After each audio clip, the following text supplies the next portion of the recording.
Welcome to Stories Podcast. I'm your host, Amanda Weldin. Today's story is called Mick Munter Monster Hunter, the Leprechaun, an original work by Daniel Hinds, performed by our special guest, Gregory Barney. Thanks! Enjoy the episode! G'day, my little ankle biters. This is Mick Munter, Monster Hunter Extraordinaire. You may also know me as the Wonder from Down Under, the Saucy Aussie, the First-Rate Mate, the Peaky Creaky Sticky Beak, the True Blue Buckaroo, the Bulk Bogan Hulk Hogan, the No-Joke Bloke, the Combat Wombat, and your guide to the Great Unknown. Every month I explore the untamed wilderness, looking for monsters, from the devil dragons of my native Australia to the creeping cryptids of North America. I find the strangest creatures, the most mighty bites, the superest supernaturals, and I track them down to share with you lot. Some people think I'm mad as a cut snake, but we all know that magic is out there in the wilds, just waiting for an adventurous boy or girl to find it and wrestle it to the ground. Now today is a special day, and not just because you get to hear old Mick prattle on. No, today is St. Patrick's Day, a day famous the world over for boiled dinner, four-leaf clovers, and the subject of today's hunt, the Leprechaun. Now, in case you've been waltzing Matilda or playing silly burgers, let old Mick Munter, master of monsters, tell you all about these little guys. Leprechauns aren't monsters in the scary sense, but they are creatures of myth and legend. They're the best known of all the fairy folk from Ireland, and that list is longer than a right bush bash. Leprechauns are tiny, about the size of a Joey Roo, with bright green suits and bright orange hair and beards. And, best of all, they have big pots of gold that they hide at the ends of rainbows. Some even say that if you catch one, it'll grant you a wish or three when you let it go, but no one's ever caught one of the little buggers to test that out, and with your help, I mean to change that today. Now, can you lot guess where we'll be searching? You may think old Mick is in Ireland, but you'd be wrong, mates. Today we're following a hot lead all the way across the Big Wet to the US of A, where some Boston blokes have been reporting fair dinkum leprechaun sightings. Are they real, or are these Bostonians just having a laugh? We'll find out today. For our first stop, we got a drum from a bloke on the south side of the city, an area the locals very creatively call Southie. I'm heading over now to hear him yabber and see what turns up. You listen to this short ad, I'll call a taxi, and we'll meet up on the other side. Taxi! Oi! Taxi! Welcome back, little nippers. I've made it through the nightmare of Boston traffic to the back of Burke, and now I'm here in the rear of the County Clatter restaurant with one of its owners, Southside local Sean Murphy. How you going, mate? Hey, bro, call me Murph, all right? All right, Murph. I heard you had a ridgy-dig meeting with the Leprechaun. Care to tell us about it? All right. So yeah, I was taking out the garbage, and I saw a raccoon, man. It was going to town on some old corned beef. I mean, it was full-on whisker deep in that bad Larry. I hollered at it, but it didn't move, bro. So I picked up an old roll and I chucked it like Pedro, kid. Beamed the thing right in the noggin. So what does it do? Run away? No, sir. Not even close. I'm telling you, Mick, the thing turned and it was a leprechaun. Full on. Green suit, orange beard, beady little eyes. Blimey, that's incredible. What happened next? I ran back inside to grab my phone, thinking I'm gonna Instagram this dude and make $1 million. I was inside just a couple of seconds, but when I came back out, he was gone. And is this the dumpster right here? Is this the dumpster in question? Yeah, bro, for real. Do you mind if I have a bit of a Captain Cook? What, like the cereal? Sorry, mate. A Captain Cook is Aussie for a good look.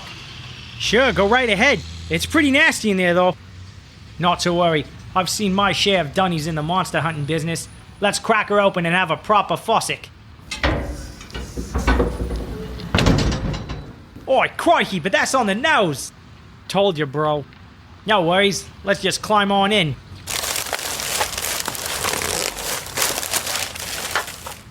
Bro, that's nasty. I'm going back inside. Alright, Murph. Cheers for the good oil, mate. To be honest, I think Murph's not quite the full quid, but as my oldies like to say, even a blind koala finds the gum tree sometimes. So let's see which way this cat jumps.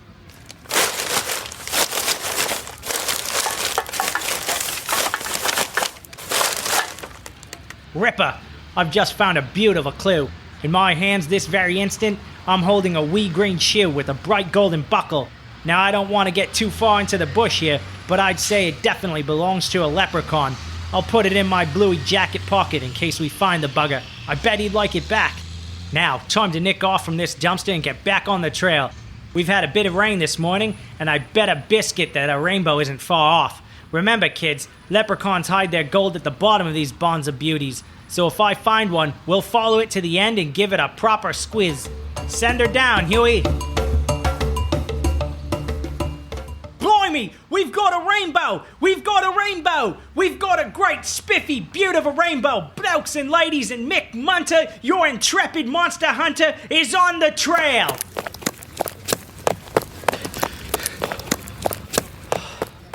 Oi, the rainbow has led me to a small park on the Dingo's end of Southie. There's a right thick amount of trees and... What's that? Right. Better I stop the ear bashing for a tick. I hear something up ahead. Let's take a listen. I'll tune me fiddle and I'll rosin me bow, and I'll be welcome wherever I go. One pleasant evening in the month of June, as I was sitting with my glass and spoon, a small bird sat on an ivy bunch, and the song he sang was the jug of punch. Tooraloo-raloo, tooraloo-ralay, tooraloo-raloo, tooraloo-ralay. A small bird sat on an ivy bunch, and the song he sang was the jug of punch. And if I drink punch, well, the money's me own, and if them don't like me, they can leave me alone. I'll tune me fiddle and I'll rosin me bow, and I'll... You hear that? Sounds like a bit of Ireland to me. Let's see if we can't creep up for a proper Captain Cook.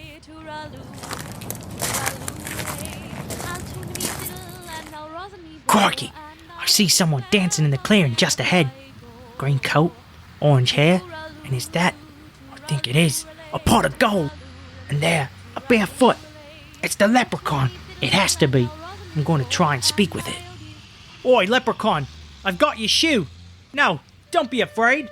Now, leprechaun, come back.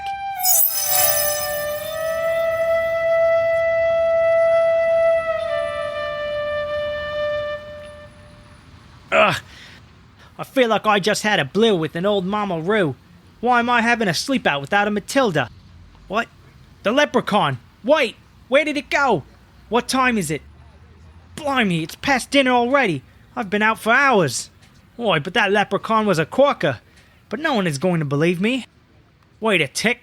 The shoe! Well, come a gutser. The bloody shoe is gone.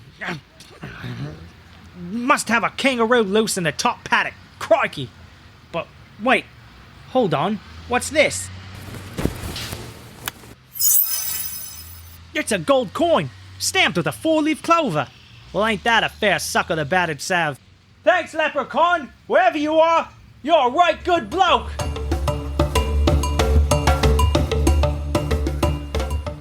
All right, mates. That'll be all for today's adventure. We may not have caught the leprechaun or got the wishes, but we didn't exactly eat the dingo's breakfast either. We got a look, we got a coin, and in the monster hunting business, that's a day worth bottling. So good day, and keep hunting, kids. This is Mick Munter, signing off with a big outback haroo.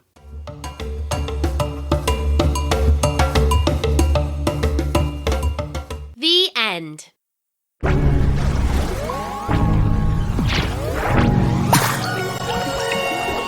Thanks for listening.